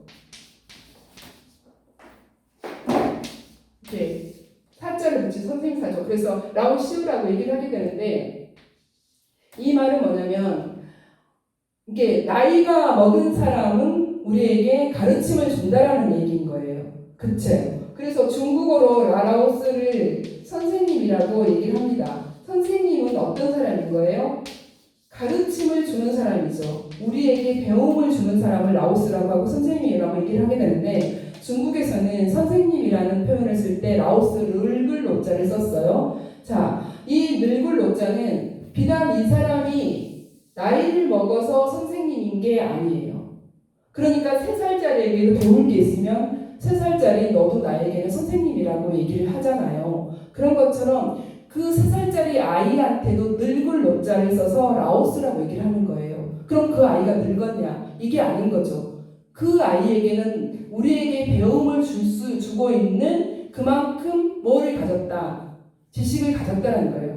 그 지식이 머릿속으로 책을 읽어서 쌓은 지식이 아니라 내가 배울 수 있는 덕목을 지녔다라는 거죠. 이게 바로 뭐가 되냐면 라오스 선생님이라고 얘기를 하게 되는데, 자, 우리는 스스로가 어때요? 나이를 먹었더라도 이런 관계들 속에서 우리는 누군가에게 모범이 되어야 되는 그런 사람들인 거죠. 이미 왜요? 우리는 아름다운 노년으로서 지금 현재 어때요? 인생에 있어서 한 발 멈춰가는 시간이잖아. 나를 바라보면서 내가 누구인지, 또 나는 어떻게 이 살아온 시간보다 살아가야 하는 시간들 어떻게 더 아름답게 살아야 가는지 한 발 멈춰서서 바라본다고 얘기를 했었잖아요. 그랬을 때 나를 바라보는 사람들은, 아직 이제 이 인생 청춘이라는 시간을 살아오지 않은 젊은 친구들은 나를 보고 라오스라고 얘기를 할 수도 있다는 거죠. 내가 어떤 지식이 있거나 학식이 뛰어나거나 하지 않아도 내가 살아온 시간만큼의 연륜이, 아름다움이, 경륜이, 지혜가 나에게는 있다는 거예요. 그래서 그것이 그분들한테는 도움이 될 수 있다는 것들이죠. 내가 나타나는 표정과 행동으로 내 얼굴에 상대방의 모습을 상대방에게 표출할 수 없기 때문에, 다시 말하면 나타나는 표정과 행동으로 상대방의 마음을 알 수 없기 때문에, 내 얼굴에 나타나는 표정과 행동으로 상대방의 마음을 알 수 없기 때문에 뭐가 되냐면 대인관계가, 인간관계가 어렵다고 얘기를 하게 되잖아요. 실제로 우리들은 이제 핸드폰이라든가 이런 것들을 통해서 굉장히 많이 서로가 소통하고 대화를 합니다. 근데 핸드폰 안에서는 소통하고 대화를 하는데 괜찮아 하게 되면 괜찮은 건데, 실제로 얼굴을 보고 집에서 부인하고 그 다음에 자녀하고 그 다음에 남편하고 그 다음 이렇게 서로 얼굴을 맞대고 하게 되면 그 사람의 얼굴 표정만 봐도 감지가 돼요. 그리고 뭐가 감지가 돼요? 그 사람이 열이 있는지 없는지도 감지가 되고 기분이 좋은지 좋지 않은지도 감지가 되는 것들이죠. 그런데 실제로 이제 이렇게 어떤 SNS를 통한다든가 그 다음에 소통이라든가 이런 것들이 불통으로 이어지게 되면은 뭐가 되는 거예요? 어떤 이유라든가 오해라든가 이런 것들이 생기게 되는 것들이죠. 이런 것들이 인간관계를 어렵게 한다고 합니다. 그렇죠? 그런데 이제 어때요? 이렇게 인간관계를 어렵게 하는 이유들을 이제 저희가 들어봤는데, 인간관계를 어렵게 하는 가장 큰 이유가 실제로 상대적이라는 거. 그래서 상대적이라고 얘기를 하게 되는데, 그런 상대적인 게 틀리다는 것이 아니에요. 다를 뿐이에요. 그죠? 그래서 상대방이 생각하는 것과 내가 생각하는 것은 다르기 때문에 그것을 인지하고 넘어간다 그러면 굉장히 나는 성숙한 노인의 모습을 하고 있다고 볼 수가 있겠죠. 그리고 이런 성숙한 노인의 모습을 내가 갖추고 있었을 때 어때요? 앞으로 살아가는 정말로 많고 많은 나의 시간들을 더 성숙하게 보낼 수가 있겠죠. 그래서 다양한 인간관계 속에서 모습들은 그것들에게 미치는, 아까 말한 것들, 뭐 자기 자신을 모른다, 가치관이 다르다, 관심의 차이가 있다, 뭐 적당한 유지, 성숙도가 낮다, 같은 현상을 다르게 본다, 이런 많은 변수들도 어떻게 하라고, 그것을 다르다라고, 상대적이라고 이해하고 넘어간다고 한다 그러면 그런 불쾌한 감정도 우리들이 어떻게 할 수 있어요? 이해하고 넘어갈 수가 있겠죠. 그렇죠? 그래서 불쾌한 감정들도 내가 살아온 시간만큼 경험치가 있을 것이기 때문에 우리들의 노년의 시간들은 어때요? 그것을 이겨내는 시간들이 되게 자유롭고 그 다음에 더 지혜로울 것 같아요. 그것을 확장시켜서 이야기할 수가 있겠죠. 이번에는 좋은 인간관계를 맺는 방법에 대해서 그러면 이야기를 할게요. 아까는 인간관계 어렵게 하는 이야기를 했죠. 첫 번째, 문제의 원인은 나로부터 시작된다는 것을 인정해야 합니다. 자, 어디를 갔더니 뭐가 있었어요? 잎사귀가 노랗게 변해 있는 거예요. 노랗게 변해 있는데 어떤 사람은 도대체 왜 잎사귀가 노랗게 변했지 하고 말을 하는데 정말로 현명하신 분, 나이 드신 분은 어르신들은 그냥 지나치는 법이 없으시더라고요. 제가 인생 이야기를 곡성 어르신들의 인생 이야기 쓰는데 어르신들이 그렇게 말씀하시는 거예요. 뭐라고 말하냐면 아니 콩밭에 갔더니 콩잎이 노란 거야. 노랗게 떴어. 지금 익을 때가 아닌데 다른 건 다 새파란데. 근데 애들이 와가지고 그 콩잎을 따고 있는 것이 그것을 딸 것이 아니라 콩 밑에 밭에 뭐가 문제가 있는지 뿌리에 뭐가 문제가 있는지 그것을 체크해야지. 그거 콩잎 본다고 된 일이란디 대간디 이렇게 하는 거지. 그래서 콩잎이라고 대간디 이렇게 말을 하는 거야. 그래서 그 어르신께서 그렇게 말씀하시는 거예요.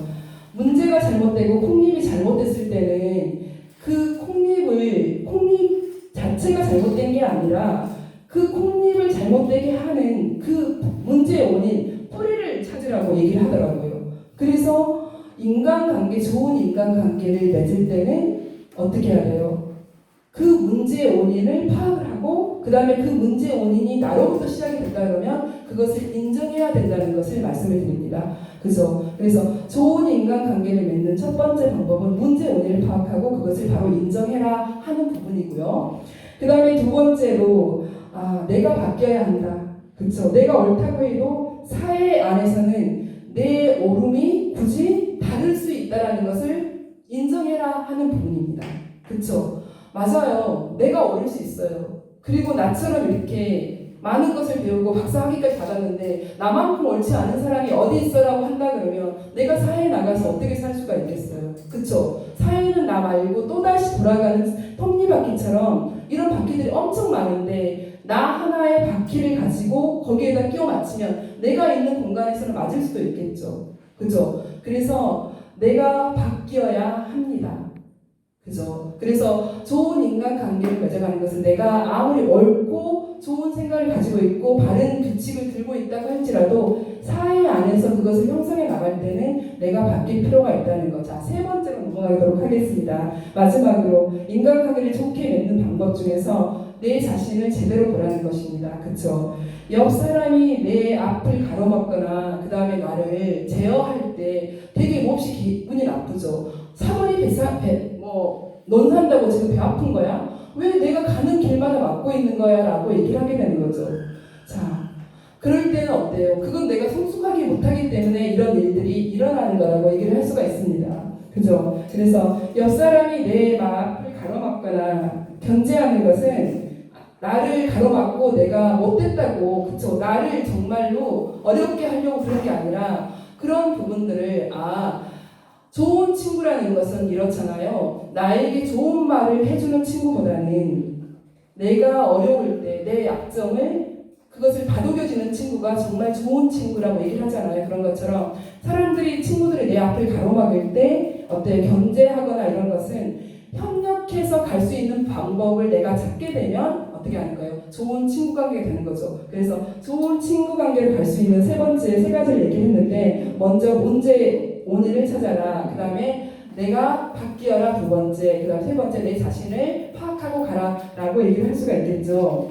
자, 이렇게 본다면 좋은 인간관계를 맺는데 없애는 이유는 충분하죠. 견제가 아닌 협력의 문제로 간다면 좋은 인간관계가 형성이 될 것입니다. 그렇죠? 그래서 우리는 죽을 때까지 이런 관계들은 지속해서 간다고 볼 수가 있겠죠. 그래서 죽을 때까지 이런 관계를 지속해서 가게 되는데 친구 관계, 그 다음에 동호인들하고 모임의 관계, 그 다음에 요즘에는 어르신들 보면은 어르신들 파크 골프도 많이 다니시는 분들도 되게 많으시더라고요. 근데 거기 가서도 예를 들어 드링크 하나 가지고도 누구는 드링크를 사왔는데 사와가지고 왜 너는 먼저 주는데 왜 나는 늦게 주는 거야? 나는 너보다 친구가 아니야? 아니면 나 친구 관계가 멀어서 그러는 거야? 라고 얘기를 하잖아요. 근데 사실 그게 아니고 주다 보니까 그렇게 됐다는 것을 인지하라는 거죠. 그거 갖고 마음 상하면 그래서 집에 가서 아프면 나만 아프잖아요. 나만 속상하고 그게 며칠 갑니다. 그죠? 그래서 그런 부분들은 좋은 인간관계는 내가 나를 돌아볼 수 있고 내가 어떻게 해야 돼요? 바뀌어 갈 수도 있는 것들. 내가 아무리 오라도 좋은 관계는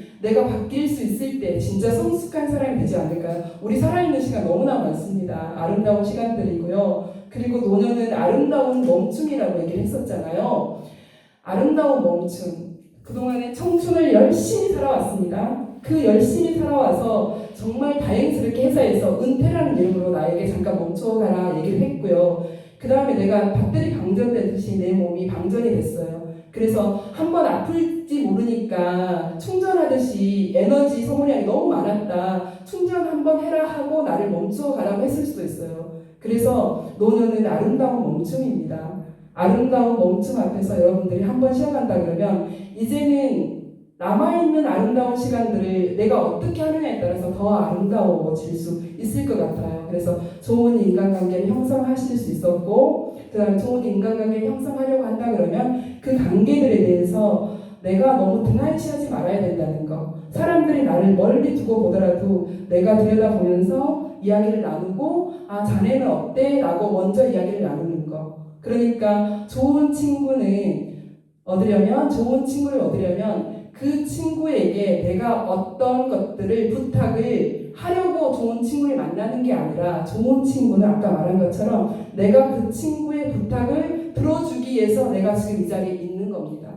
이런 좋은 친구가 있었을 때 어때요? 여러분의 인간관계는 계속 유지되지 않을까요? 그렇다면 정말 멈춤을 잘했다는 생각이 들죠. 지금처럼 아름다운 인간관계를 가져갈 테니까요.